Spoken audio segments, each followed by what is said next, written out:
The drive to the Sandia Crest takes about 45 minutes from the Albuquerque area.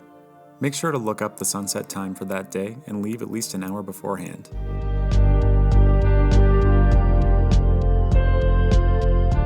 To prepare for the altitude shift and temperature drop, pack warm clothing and lots of water.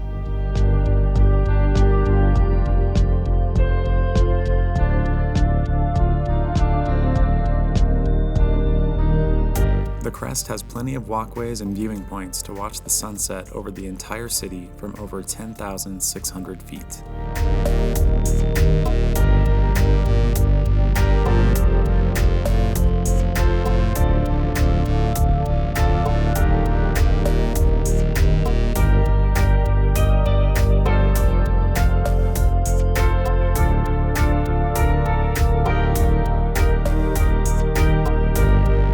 For the more athletic and adventurous, there's also a hiking trail that takes you right up to the crest, which we'll show in a future video.